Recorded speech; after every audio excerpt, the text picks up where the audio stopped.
নমস্কাৰ ভ্ৰাম্যমান থিয়েটাৰৰ শিল্পীৰ জীৱনৰ ওপৰত আলোকপাত কৰি লিখা মোৰ এই কবিতা সংস্কৃতিৰ পূজাৰী যে মই এক শিল্পী অশৈশৱ চিনাকি মোৰ ৰংগমঞ্চই খ্যাত অখ্যাত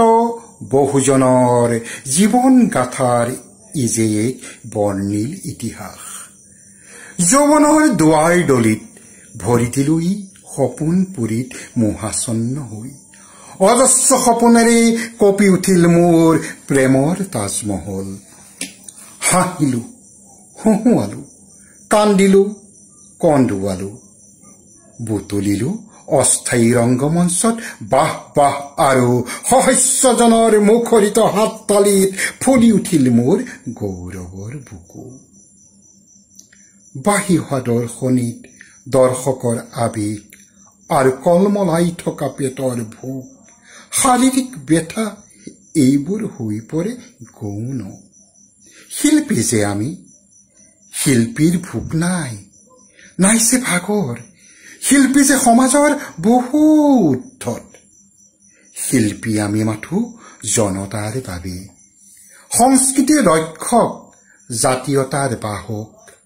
বছৰৰ ৯টি মাহত অবিৰত ব্যস্ততাত শিল্পীৰটো নেলাগে ভাগৰ হ'ব নোৱাৰে অসুস্থতা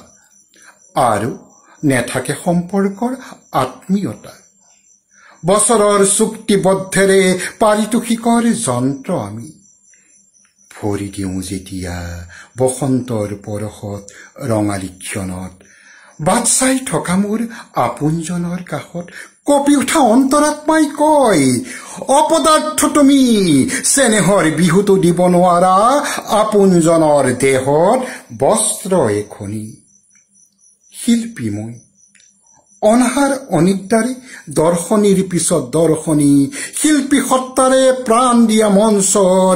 আজন্ম শিল্পী মুনাফা যাই মাথো মালিকী সত্তাৰ কাষলৈ মই যে শিল্পী